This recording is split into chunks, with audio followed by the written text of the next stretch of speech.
And welcome back to the Nameless Podcast. We're getting close on getting a name. We've got some things in the works. But as usual, I am Colt Jester, and alongside with me always is Broken Thief Zidan. What's up?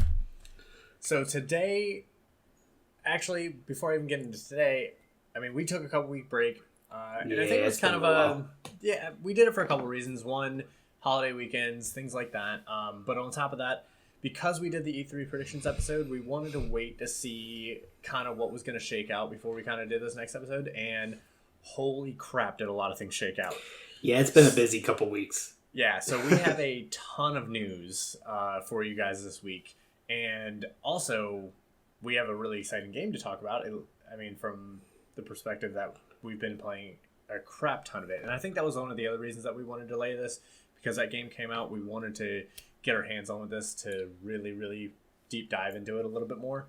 Yeah, there hasn't been a lot of games that have come out where we've really had the opportunity recently since we started this to really dive into the way we did this one. So yeah, and we've been playing a little bit of like old school games. Like Daniel's been playing a little bit of the Final Fantasy VII. I've been playing a little bit of Tales of Symphonia. That currently took a back burner for Dauntless. Yes. So Daniel and I have been playing quite a bit of Dauntless. That's an understatement, but yeah. Yeah, so I hadn't gotten to play a lot up until the last couple days. I've been traveling a lot for work and holidays and all that, so I really kind of got my hooks in deep over the last 2 days, which I've been really, really excited about. Right. I've been playing for about the past week or so on and off with the exception of being a little ill and not having an opportunity to play a couple days, but I've been trying to get on as much as possible. And pretty much anytime I've been playing, I know Colt has been with me for probably about 60% of the time. Maybe a little less than that. Like I said, it's just been the last couple days where I've really dipped my feet in it. So let's actually talk about what Dauntless is. So Dauntless is a Monster Hunter clone of sorts. Essentially, yeah. Yeah. I think the best description I've heard / said so far has been Monster Hunter crossed with Fortnite graphics. Yeah, and so the entire idea, if you guys aren't even familiar with Monster Hunter, is you create a character, you have a central hub of like a little city where you kind of do all your preparations, craft your weapons, craft your armor, get your quests, and then you go out and you hunt different beasts. In this game, they're called behemoths. So it does have like a little bit more of a cartoony graphics where Monster Hunter is a little bit more realistic. It is a free-to-play game.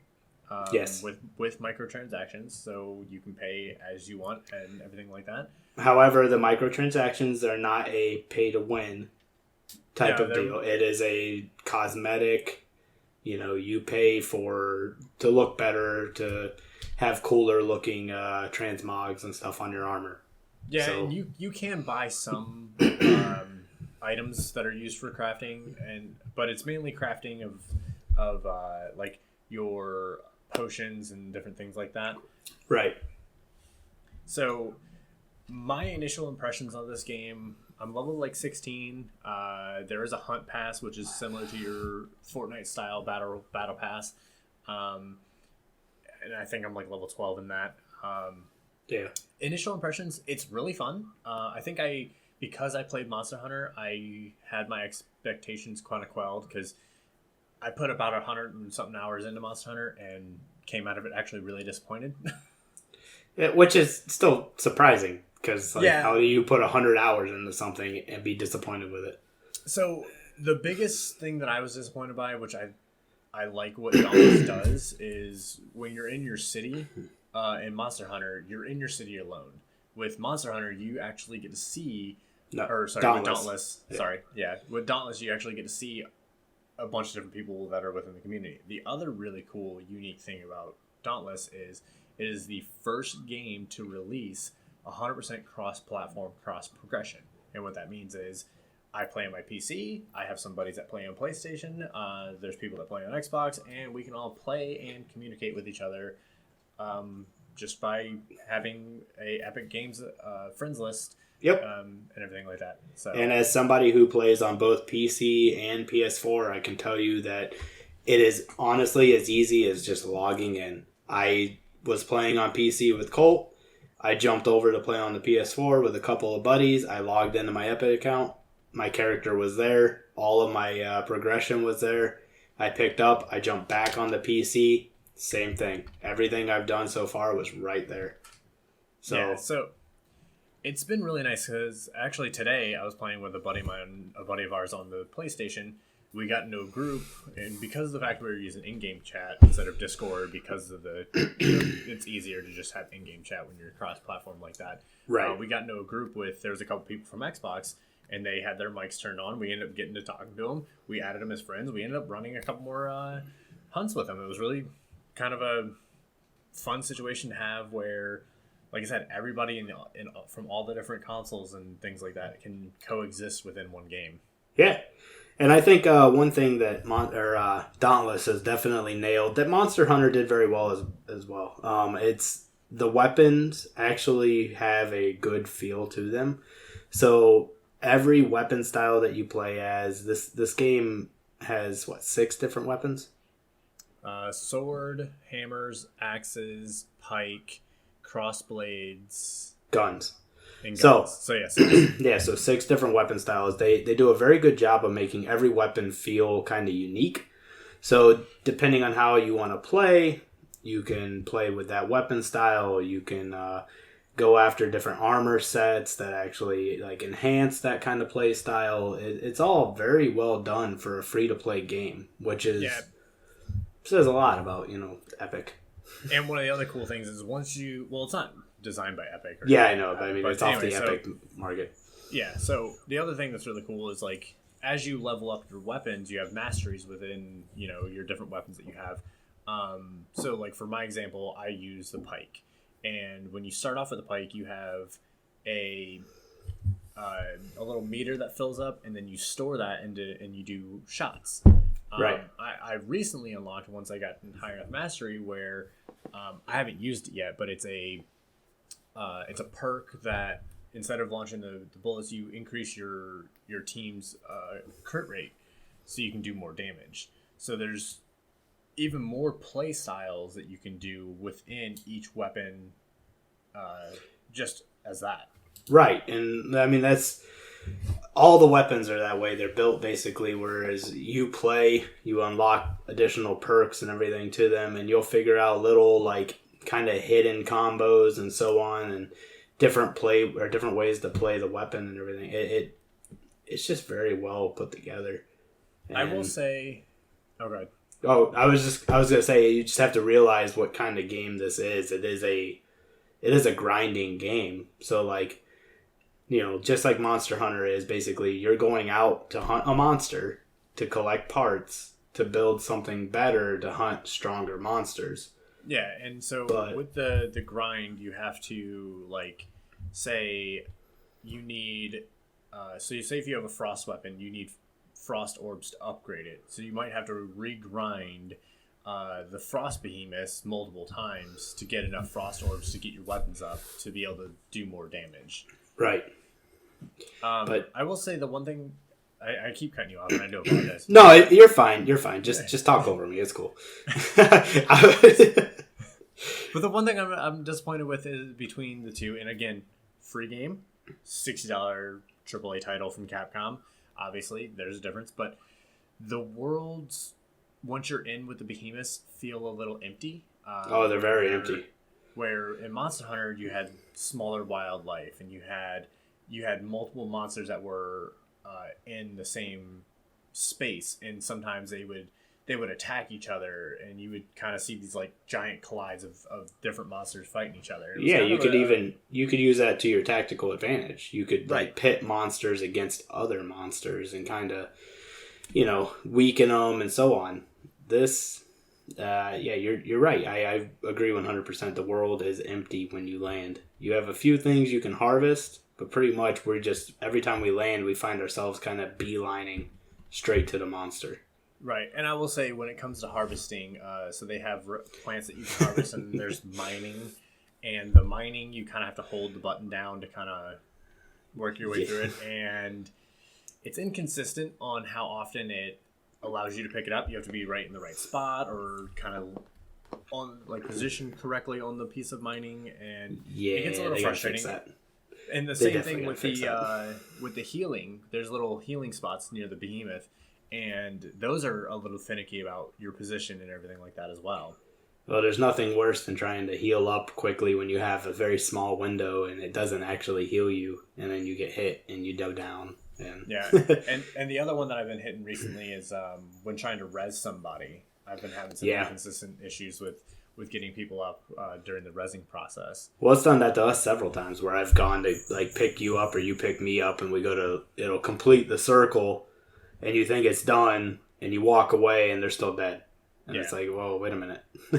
Yeah, and then the other little glitch that I've noticed is if I fall off the edge of the map, as soon as I try to move, it acts like I fell again, and it reloads me a second time.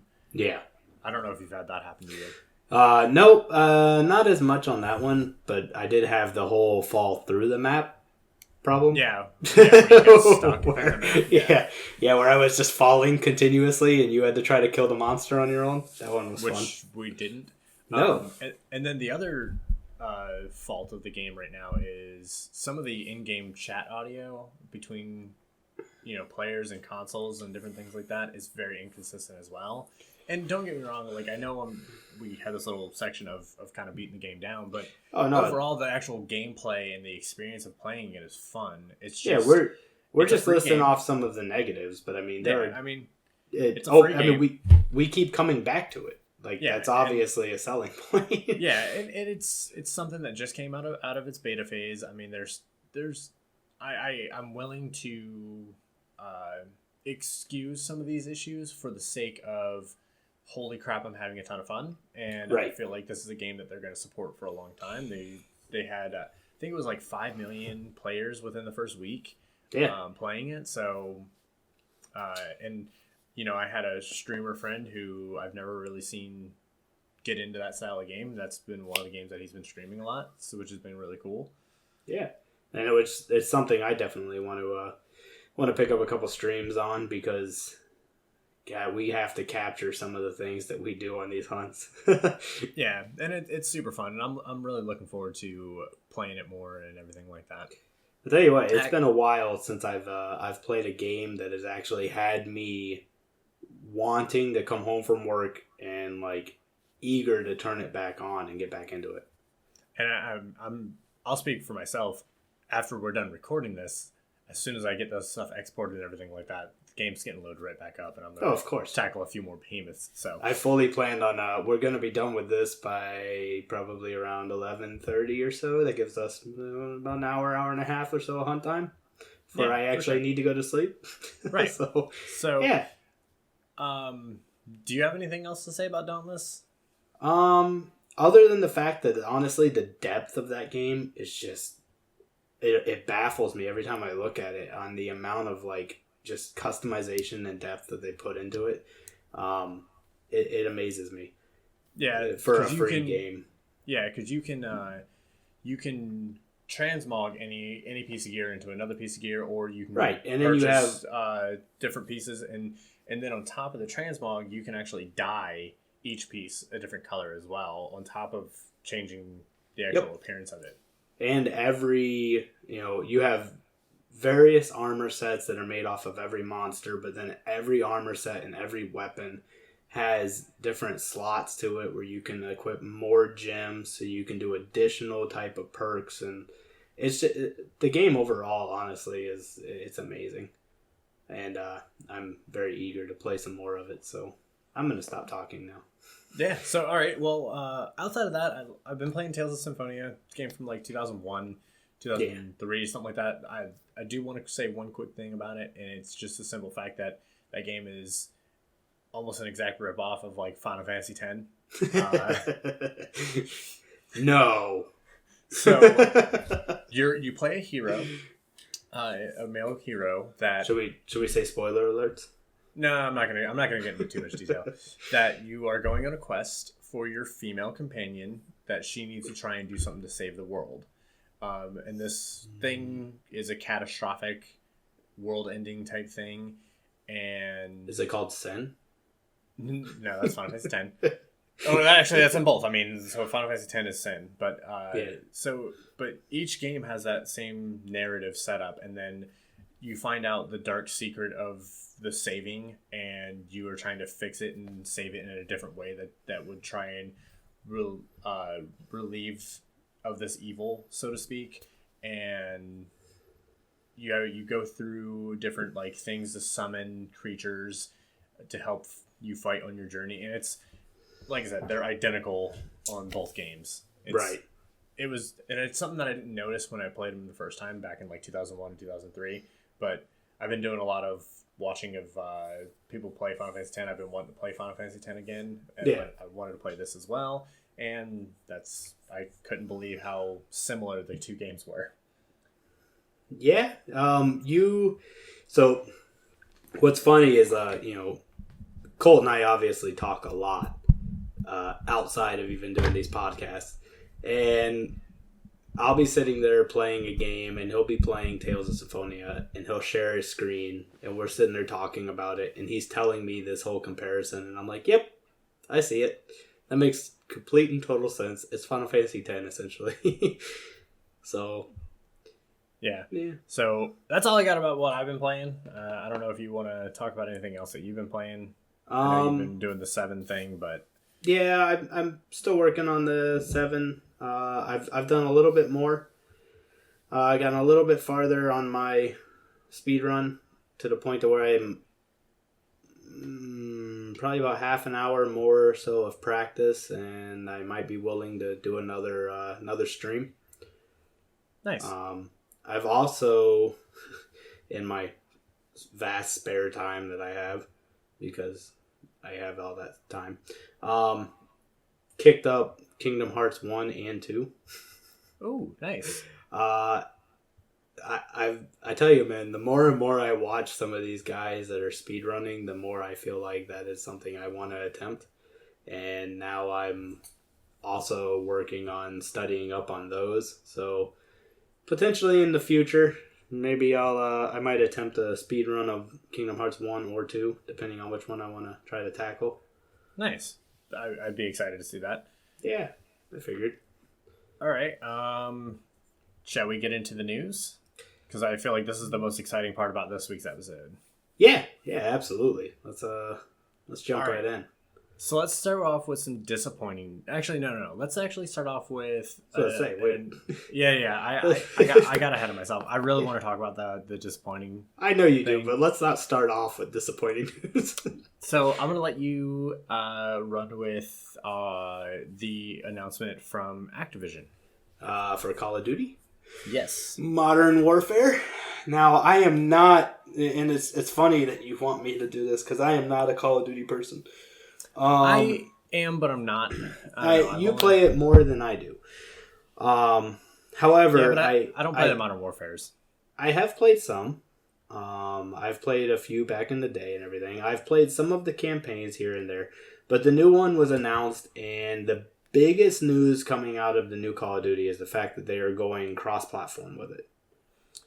All right, so the reason I really wanted to hear and talk about this is because... obviously, we just got Dauntless that launched cross-platform, cross-progression. We have Fortnite, we have Rocket League, now Call of Duty, which is one of the biggest names in video games, announcing that they're going to be doing this. And I have my hands together in a way of like I am hoping and praying that this is going to open the door for so much more. I think if you see this. I want to see this more than anything. Yeah, I think if you have a game like Call of Duty that's willing to do... Now, I don't know about cross-progression, but I know they say cross-platform. But if you have a game that's willing to do cross-platform, and like Call of Duty, I think it pretty much opens every door up to where it's all right, look, we need to stop fucking around here, and everybody needs to get on board, and we got to move forward with this. Because Call of Duty is one of the biggest shooters. I mean, it's not one that I particularly play often, but it is one of the biggest shooters out there. And it's one of those games where if they're willing to do it, others probably need to step up. And not just shooters. I think a lot of multiplayer games. I think this is the way of the future. Yeah, I didn't mean just shooters need to step up. I mean everybody. Yeah, we need this to take place and everything like that, because especially something that I really want to see happen, because I have mainly been a PlayStation person. I have my group of friends that play PlayStation, and however I've been playing a lot more on the PC. So I kind of feel like I've excommunicated myself from them. Except for me. I mean, well, yeah. But I'm just saying, like, our actual big group. Yeah, I know. We had a whole massive group of people that we used to play with on PlayStation, and it would be amazing to be able to still play on PC, but play with them. I kind of flashed at the camera. When you say massive group, it's like 4 or 5 people. I know. But hey, that's all right. It's okay. Like... Yeah. So some of the guys in that group are kind of massive. I mean, that's besides the point. But no, and I mean, I think it's an exciting day and age to be in with video games. With the fact that this seems like it's something that's becoming more prevalent, and I'm on board with it. Yeah.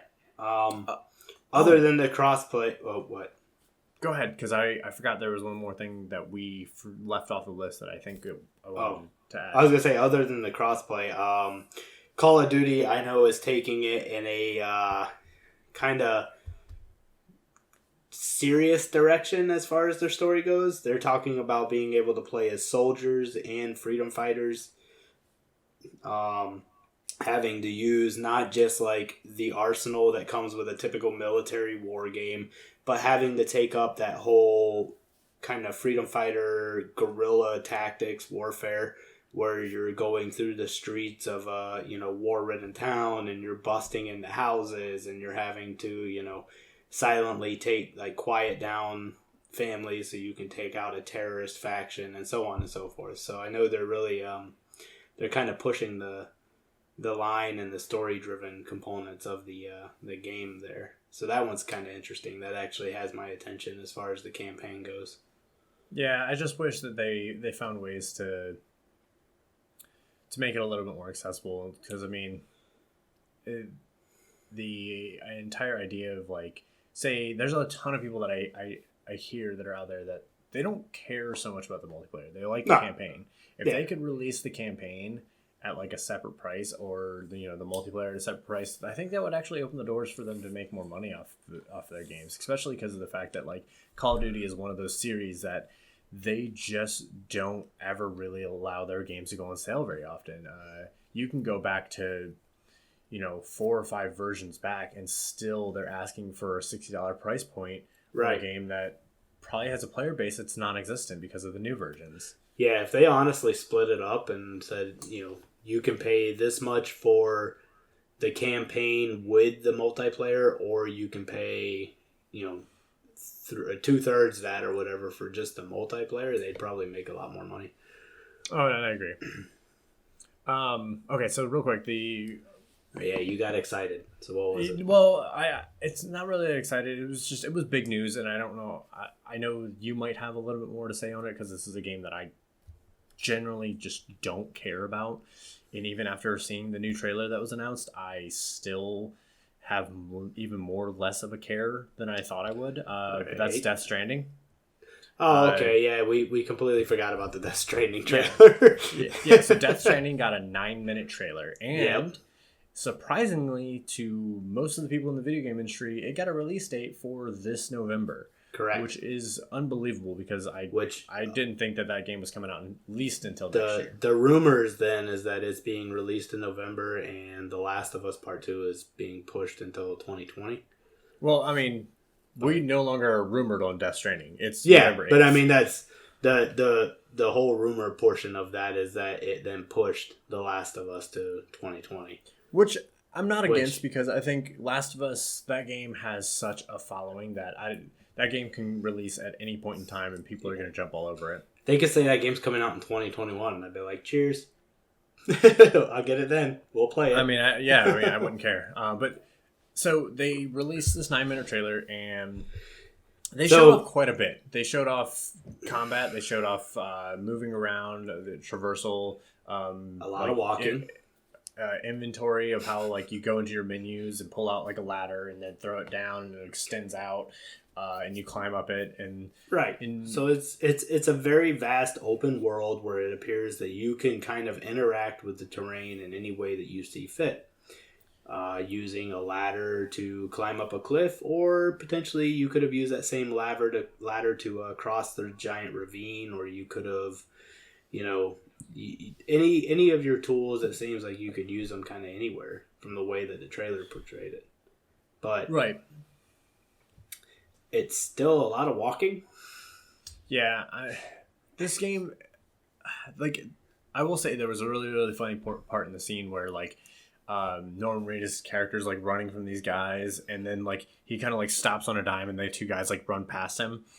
I thought that was kind of funny, but it just Kojima Productions is Kojima is the guy that's behind all the Metal Gear games and everything like that, and Metal Gear's never been my series, and seeing how weird and out there that this game is, I just doesn't do it for me. It might cause a little bit of an issue or whatever with the people that are fans of it, but I've never been a Metal Gear fan.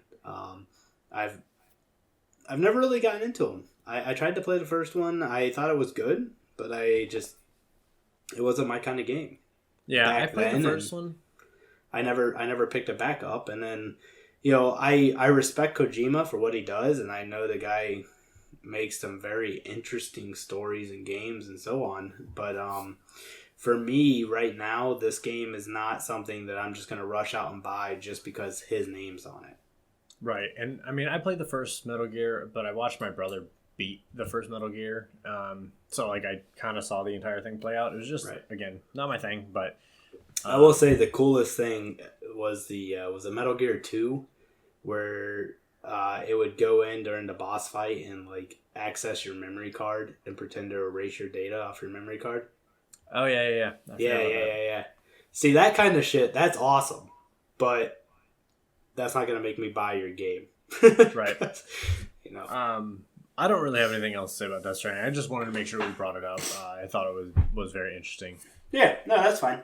I completely forgot that the trailer dropped. I watched the trailer. I was like, oh, this is kind of cool, but it's still not, it hasn't sold me. So yeah. So now this little small section is going to be us kind of talking about some of our predictions that we made last week and how wrong some of those are. How wrong they are? So how horribly wrong we were. Yeah, so... Well, the first part of the news isn't so much about that because we already knew that things were coming about this. But Mario Maker 2 got announced, or got a bigger trailer, and one of the things that they were showing off was the multiplayer aspect of it. And about a week later or so, they kind of came out and said, "Well, you can't just play with your friends at all. Like you can't just stupid." Yeah, you can't just queue up with your friends and play these levels. You can only play with random people. It's so dumb. Like you cannot match make with your friends. You can only queue up with random people on the server. Yeah, and there's local stuff that you can do, but I mean, why? Again, like that takes. I mean, you and I were talking about being able to play together and create different levels and do streaming and stuff like that, and it's like we can't even do that. We can't. Yep. Unless we happen to get matched up together. Yeah, and it was definitely a blow to my hype for the game because as much as I want to be one of those people that gets to play and do all this really fun stuff with it, the one thing I was really looking forward to was being able to play this game with my friends. Mm-hmm. And this really, really disappoints me that that's not going to be the case. It pretty much killed all of my hype for this game because I wasn't Mario Maker. Yeah, I was kind of excited for it. I'm like, oh yeah, it sounds like a lot of fun, especially the idea of you and I being able to jump in and make some levels and do some things together. I was like, that sounds cool. I'm for that. And then when I heard about that, I was like, well, I'm not buying this game. I still might get it because the story mode sounds fun with the 100+ levels and still playing the Mario, or, some of these generated and created levels and things like that, I really do want to, play it because I always wanted to play the first one. So there's a chance that I still might get it, just because I think that'd be a really good game to travel with for how much I travel. So, right. Which actually that might actually go down if my new move might happen. Yeah. Yeah. How does that work with your job if you transfer? Majority of my stores are out there. Oh, okay. I have I have a little less than 100 stores, and I have over 50 of them are in that area. Oh shit! So that's awesome. I'd be home way more. Like the last 4 weeks, I was over there. 3 out of the 4 weeks I was over there. So that would have meant 3 out of the 4 weeks I would have been home. Damn. Yeah, that's cool. Yeah. So that would work out. We could actually play more. What a concept. Yeah. All right. So what's next on our list? Oh, what do we have next? So we got Mario Maker, Modern Warfare. The Pokemon company had a announcement thing that they announced some weird stuff. So weird stuff. There's not too many details on the one, but for the people that like Pokemon Go, they announced Pokemon Sleep. Yeah. There's going to be a Pokeball Plus, and it's PLUS and then the plus sign. Did they go into detail about what Pokemon Sleep is? Not really. They just said that it's a new way to interact with Pokemon, and it's the Pokeball Plus. You lay on your bed, and it tracks your movement while you're sleeping. What? And it's supposed to have some kind of entertainment value of incorporating it. Sleepwalkers? I don't know. It's supposed to. I don't know. Every time I get up to pee, I might hatch a Pokemon. I don't know. I really don't. There's not much detail on it. Can I catch a Squirtle while I go to the bathroom? I don't know. I don't know. The other thing is with the Pokeball Go Plus is that, like, for some of the other peripherals that they've introduced before, it does work similar to those as well on top of the added feature. But like I said, there's not a whole lot of details on that. But the other two really cool announcements that I'm kind of excited for the sake of one of them ties into Pokemon Sword and Shield is Pokemon Home. Okay. So they had a feature called Pokemon Bank where you could transfer Pokemon from your Nintendo DS into the Pokemon Bank and then transfer them to other versions of the game and things like that. Okay. Well, Pokemon Home is going to be on your phone, and you're going to be able to transfer Pokemon from the DS to Pokemon Bank or Pokemon Go or I think Let's Go Pikachu and Eevee to this Pokemon Home, and then you can also transfer them to Pokemon Sword and Shield, or you can trade Pokemon with other people around the world using Pokemon Home. So hang on.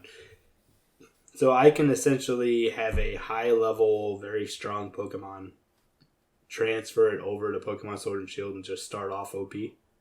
Yeah, if you wanted to.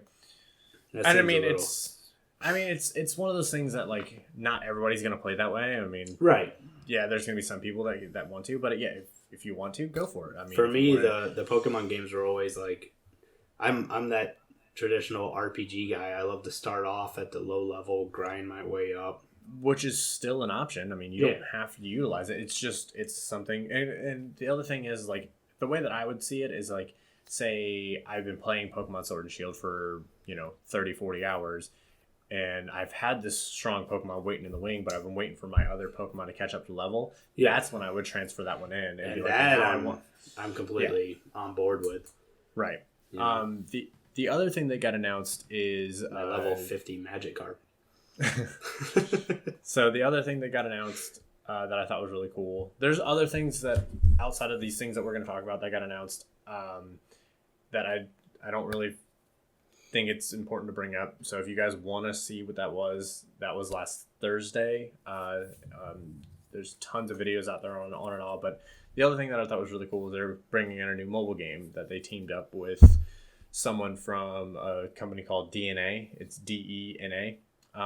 It's called Pokemon Masters.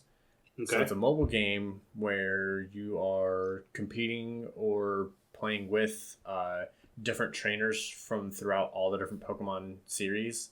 So like one of the biggest ones was Lance, who is the Dragon Master of I think Gold or something like that. Right. The name sounds familiar.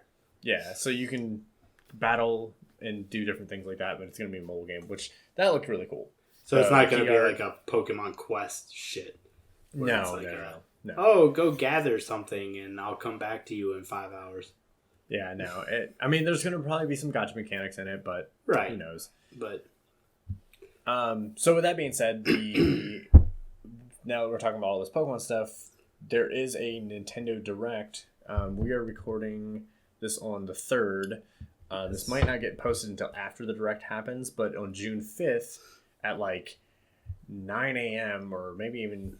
Yeah, I think it's either 9 a.m. Eastern or 12 a.m. Eastern. I thought it was... it's 9 a.m. Eastern. 9 a.m. Eastern. 6 a.m. Pacific. Yes. So very early in the morning on the 5th, they are going to be having a Pokemon-style Direct, which I am going to be going to... That's on Wednesday, so I'm going to be going to Cincinnati again. I'm going to try and wake up in the morning and do a watch-along with it. And everything like that. So, shit. Wednesday at 9 a.m. Yeah, so I'm going to try and do a watch-along. Driving to my other facility. So I will not be on the phone watching that while I drive, because that's unsafe. Right. So I'm going to be doing it. I don't know how it's going to turn out.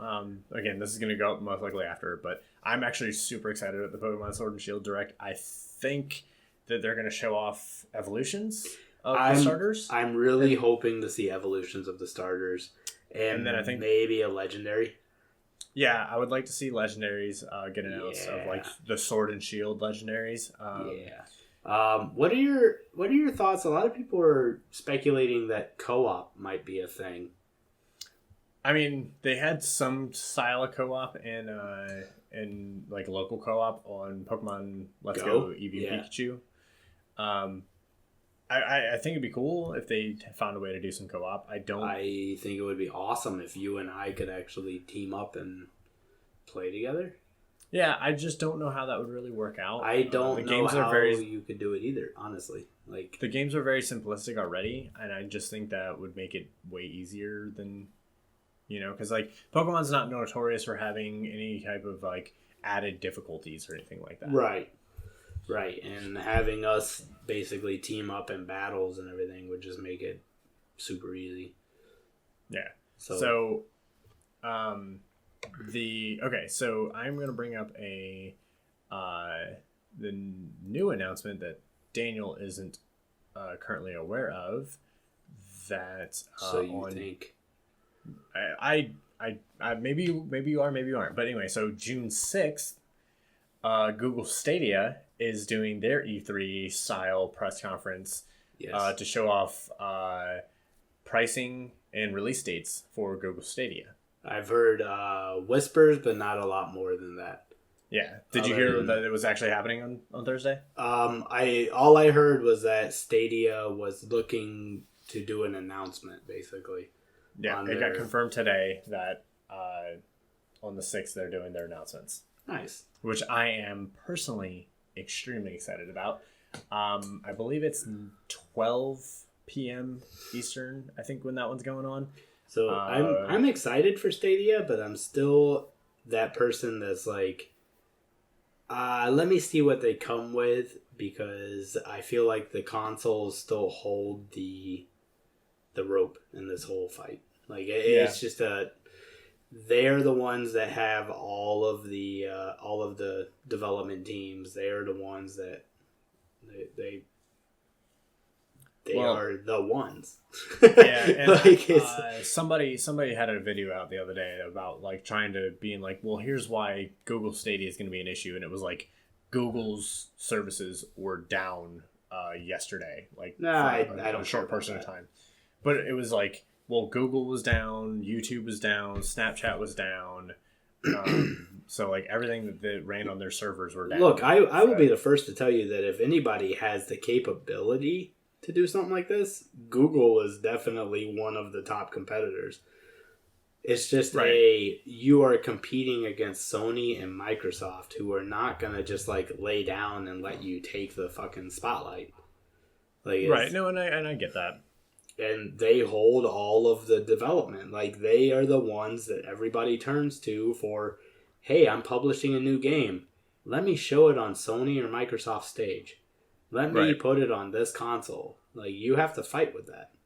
Yeah. And I mean, hey, Google's got the money to play. They do. So that they do. The other announcement that I heard, and this isn't really an official announcement, it's a rumor. The new Watch Dogs is going to be called Watch Dogs Legion, and Europe, it's going to take place in London. Yeah, that I heard that one, which is kind of cool. Again, I played the first Watch Dogs. It didn't wow me. Yeah, and I because of the fact that Watch Dogs 1 was so bad, I didn't want to play Watch Dogs 2. Didn't even bother with the second one, so they really have to like blow me away with the third one. Yeah. So, yeah, that's. Do we have anything else on our docket for news? Yeah. Oh well. Yeah. Let's see. We got this done. The Marvel Avengers has been confirmed. Yeah, so Sony or Square Enix confirmed that Marvel Avengers, and that's the title, Marvel Avengers. Yes. The video game is going to be at their E3 press conference. They also confirmed that another title, which I can't remember if they announced the name, but they have another title that is a AAA quality product, is also going to be shown off at E3. Okay. Have you heard about that? No. Yeah. See, I knew I had something that you hadn't heard about yet. I have not heard about that. I'm going to try and find it real quick I know that I want to say Andrea Renee is actually working with Square Enix on the Marvel thing.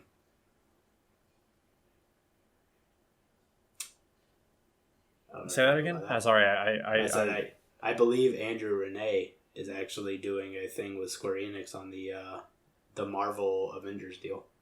Oh, nice. Well, I know Greg Miller from Kind of Funny and I think Andrea Renee are going to be hosting the Star Wars. For EA Play. Yeah. I know Greg Miller and Andrea Renee, I believe, are both doing the EA Play thing. But then I know Andrea Renee from What's Good Games was definitely talking about doing a whole collaboration deal with Square Enix where they're going to be talking about the Marvel Avengers game. But she said she had no data on it. She doesn't even know what's going on with it yet. Nice. So I just opened up my phone to look at about the Square Enix game, and Sony just put out that DualShock 4 support will be coming to iOS, iPad OS. See, now I could definitely...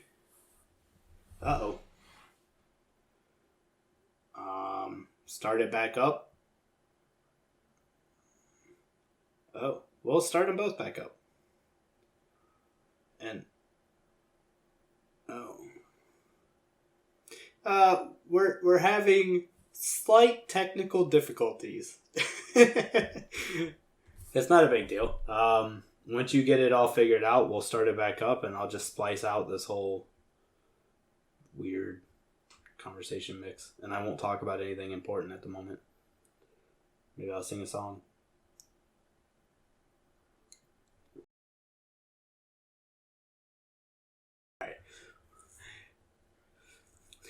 All right, apologies for the technical difficulties. We are back. I ran out of hard drive space on my main drive, so we're back. All right, Colton just really had to use the bathroom. Don't let him lie. No, that's not the case. No. Anyway, so I was saying you were talking about DualShock. Yep. Yeah, PlayStation is doing a DualShock support on all iOS devices. On the iOS news, also iTunes is reportedly shutting down. Right. More to come on that, I think. And then the game that Square Enix is teasing is called Outriders. Yeah. Right. And I was going to say a new one other thing IP that got from Square Enix would be amazing, but yeah. And then one other thing that did get announced today, Shenmue 3, which was a Kickstarted game, got delayed. That was originally supposed to come out August 27th. It's now coming out November 19th. Okay. All right. So So that's not too bad then. No. I think that's all we have for news. I mean, do we have anything else? No, I think there was one more. We wanted to talk about Ubisoft. Oh, so Yeah. Ubisoft, this is another rumor. Ubisoft is rumoring that they're going to be doing their own paid Subscription thing. Yeah, similar to like EA Origins. There's no real news on it. It was just there was an image that got leaked out, and so rumors are kind of flying about it. Right, So. and people are speculating that it's going to be similar to like an Ubisoft Play. You pay per tier and have access to different games and so on and so forth. Probably get early releases on when you're a part of that. Maybe exclusive discounts for their content and things like that.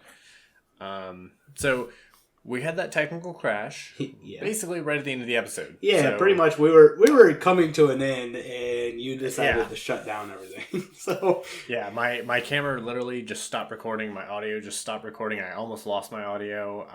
So yep. Yay! Luckily, right. we recovered okay. Yeah, so Daniel's got some extra editing to do. Just a little bit. There'll be a lot of one-sided, me singing, me laughing at what appears to be my own jokes.